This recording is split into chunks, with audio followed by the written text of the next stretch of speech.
Good morning दोस्तों। हम लोगों ने बौद्ध धर्म में महावीर स्वामी के यानी गौतम बुद्ध थे।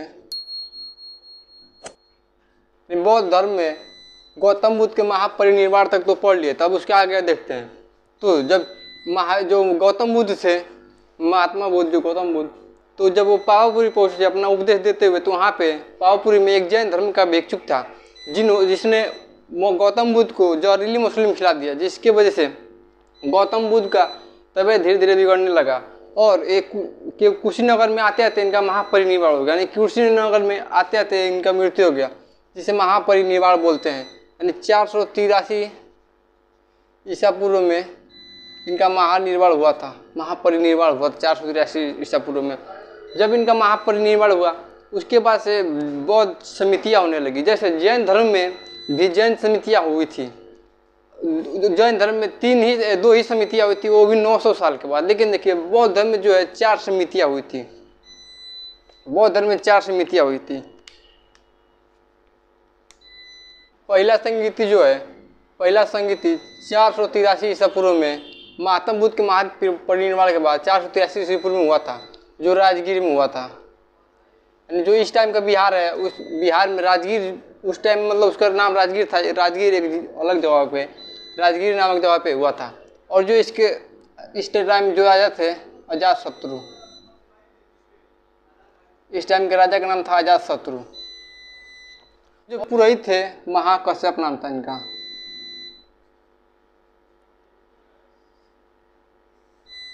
और इसके ठीक 100 साल के बाद द्वितीय बौद्ध संगीति हुई 383 ईसा पूर्व में।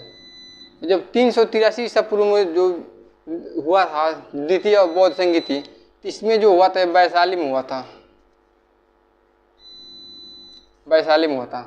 383 ईसा पूर्व में दूसरी बौद्ध संगीत हुई, जो वैशाली में हुआ था। और इसका जो राजा थे काला अशोक के समय द्वितीय बौद्ध संगीत हुई। जब हम काला अशोक के बारे में पढ़ेंगे तो इसमें पढ़ेंगे कि द्वितीय बौद्ध संगीत हुई थी। और जिसमें जो द्वितीय बौद्ध संगीति के जो पुरोहित थे, शाबक मीर नाम था उनका, शाबक मीर। द्वितीय बौद्ध संगीति के जो पुरोहित थे शाबक मीर थे।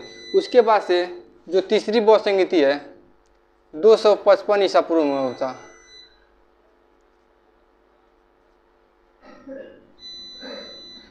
ये तीसरी बौद्ध संगीति है 255 ईसा पूर्व में हुआ था, और जिसके पाटलिपुत्र में हुआ था। पाटलिपुत्र में हुआ था। जो तीसरी बौद्ध संगीति के समय अशोक थे, महान सम्राट अशोक उस टाइम के राजा थे। सम्राट अशोक ने तीसरी बौद्ध संगीति कराया। तीसरी बौद्ध संगीति के जो पुरोहित थे उनका नाम था मंगोली पुतीस।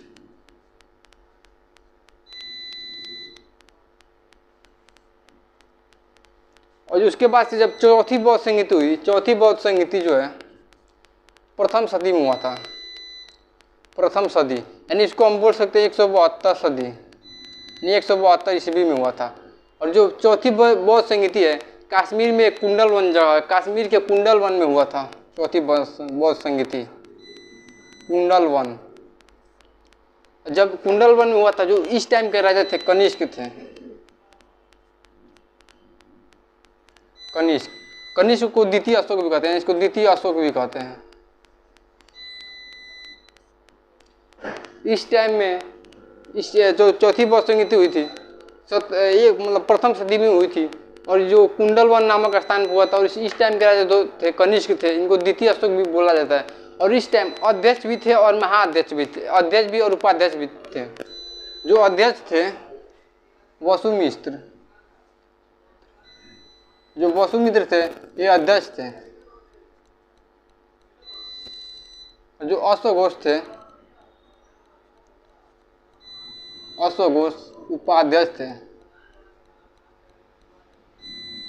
यानी जब बौद्ध संगीति हुई, 4 बौद्ध संगीति हुई थी। 483 ईसा पूर्व में जो बौद्ध संगीति हुई राजगीर में हुआ था। और जो इस टाइम के राजा थे अजातशत्रु थे। और इस टाइम जो पुरोहित थे, देखिए ये तो सदी हो गया,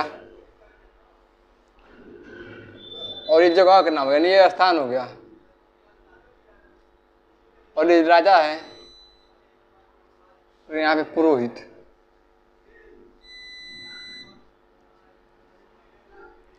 जब प्रथम बौद्ध संगीति हुई थी, प्रथम बौद्ध संगीति बौद्ध महात्मा बुद्ध के महापरिनिर्वाण के बाद 483 ईसा पूर्व में हुआ था प्रथम बौद्ध संगीति, और ये राजगीर में हुआ था। इसके जो इस टाइम के राजा थे अजातशत्रु ने करवाया था, और इसमें जो पुरोहित थे महाकश्यप थे इनके पुरोहित। और द्वितीय बौद्ध संगीति हुआ था 383 ईसा पूर्व में वैशाली में। वैशाली जो है इस टाइम के बिहार में वैशाली। और उस टाइम के जो राजा थे कालाशोक थे, और इनके जो पुरोहित थे साबक मीर थे। तीसरी बौद्ध संगीति जो हुआ था अशोक के समय 255 ईसा पूर्व में हुआ था। अशोक के समय अशोक ने कराया था पाटलिपुत्र में। और इनके जो पुरोहित थे मंगोली पुतिस थे। और जो चौथी बौद्ध संगीति है प्रथम सदी में यानी 172 ईस्वी में कुंडल वन में, यानी कश्मीर की जो कुंडल वन है कुंडल वन में हुआ था। और जो है कनिष्क राज यानी द्वितीय अशोक भी कहते हैं कनिष्क को, कनिष्क ने करवाया था। और इसमें दो थे, एक अध्यक्ष थे और उपाध्यक्ष थे। अध्यक्ष जो है वो वसुमित्र थे और उपाध्यक्ष जो है अशोक घोष थे। और चौथी बौद्ध संगीति के बाद जो है बौद्ध धर्म मतलब 2 भागों में टूट गया था, हीनयान और महायान। पहला हीनयान और दूसरा महायान।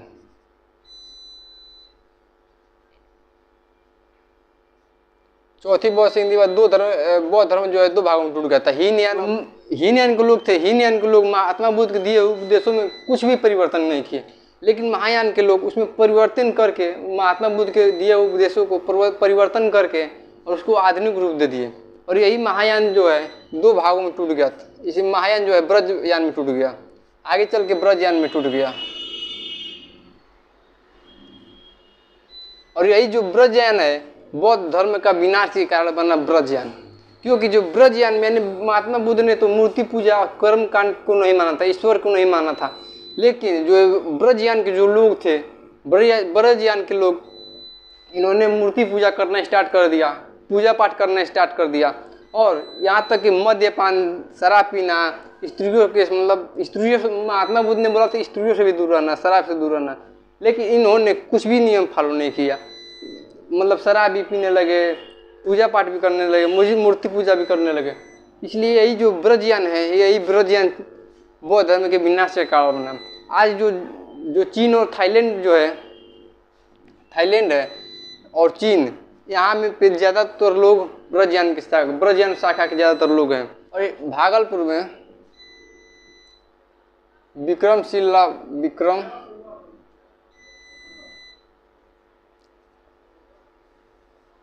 विक्रमशिला विश्वविद्यालय जो है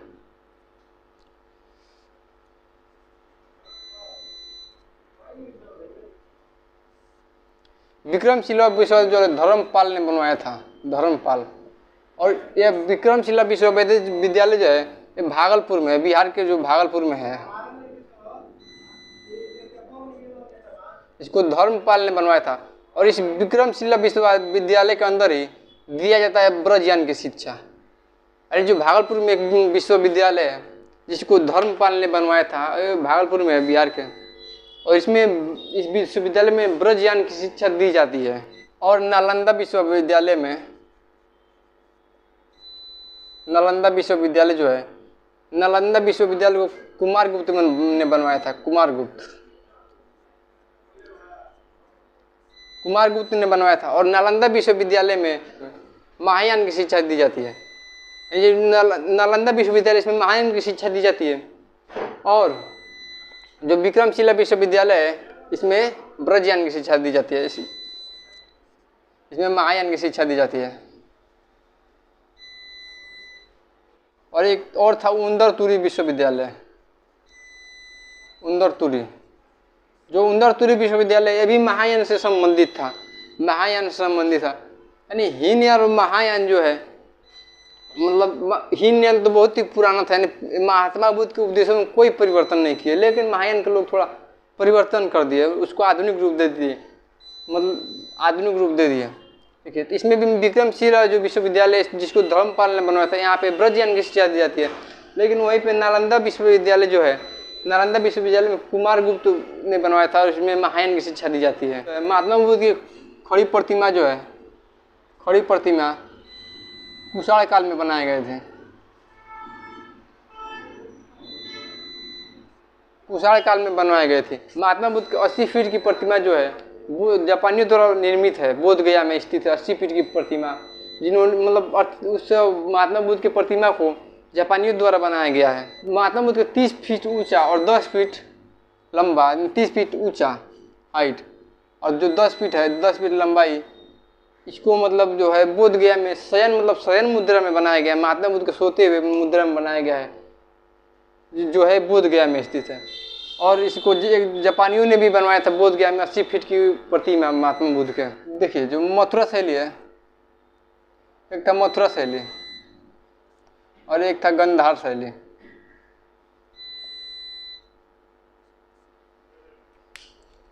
जो बुद्ध की सबसे पहली प्रतिमा मिली है मथुरा शैली से, मथुरा शैली से सबसे पहली प्रतिमा मिली है। जो मथुरा शैली है लाल पत्थरों से बनता था, और गंधार शैली से जो है गंधार शैली से सबसे ज़्यादा मिला है, सबसे ज़्यादा प्रतिमा,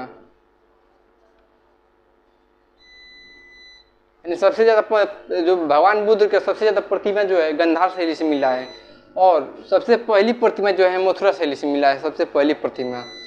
और अफगानिस्तान के बामियान में भगवान बुद्ध का बहुत बड़ा मूर्ति था, बहुत ऊंचा मूर्ति था, जिसको पहाड़ों से यानी एक ही पहाड़ था उसको काट के बनाया गया था। लेकिन जब तालिबान के आतंकी गए वहाँ पे, तो बम से महात्मा बुद्ध के मूर्ति को उड़ा दिए, तोड़ दिए थे। आज भी बामियान में है महात्मा बुद्ध की मूर्ति, लेकिन वो इस टाइम टूट गया है बहुत ज़्यादा, जिसको तालिबान के आतंकियों ने तोड़ दिया है। अगर वो मूर्ति टूटा नहीं होगा, अगर मतलब तालिबान के जो आतंकी थे तोड़े नहीं होते, तो वहाँ पे अभी भी ज़्यादातर लोग जाते हैं मूर्ति को देखने के लिए, यानी टूरिस्ट जाते हैं, जिससे उनका जिससे इनका जीडीपी ठीक ठाक बढ़ता, जीडीपी उनका ठीक ठाक रहता। जो प्रमुख राजा थे जिन्होंने बौद्ध धर्म अपनाया था, उनमें थे अशोक, सम्राट अशोक, कनिष्क को द्वितीय अशोक भी बोलते हैं। कनिष्क महायान की शाखा को अपनाया था। वसुमित्र,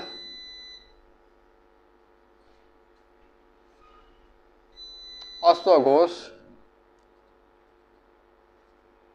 जो बौद्ध धर्म में बहुत बड़े बड़े राजा भाग लिए थे, बहुत बड़े बड़े राजा अपनाए थे बौद्ध धर्म को। अर्जुन भी थे,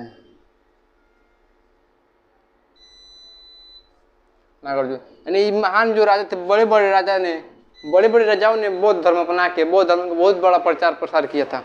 जो अशोक है, अशोक अपने पुत्र महेंद्र और बेटी पुत्री जो है संघमित्रा को श्रीलंका भेजे थे बौद्ध धर्म का प्रचार करने के लिए, और भी बहुत ज़्यादा बौद्ध धर्म के प्रचार प्रसार किए।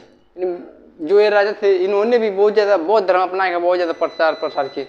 लेकिन वहीं भी देखिए जो जैन धर्म है, जैन धर्म में कोई बड़ा राजा भाग नहीं लिया था। चंद्रगुप्त मौर्य थे और मतलब ज़्यादातर बड़े लोग मतलब बड़े राजा भाग नहीं लिए थे, बड़े राजा जैन धर्म को नहीं अपनाए थे, जिसकी वजह से और एक और वजह थी कि जो जैन धर्म है, जैन धर्म की जो संगीतियाँ है 900 साल के बाद हुई, और सिर्फ 2 ही संगीति हुई थी। लेकिन बौद्ध धर्म में 4 संगीति हुई थी, वो भी लमसम 100 साल के अंतराल में हुआ था 4 संगीति, और इसमें बहुत बड़े बड़े राजा जो है महान राजा भाग लिए थे। आई होप दोस्तों कि आप लोगों को समझ में आ गया होगा। अब हम नेक्स्ट वीडियो में पढ़ेंगे जैन धर्म और बौद्ध धर्म के विनाश का कारण क्या था।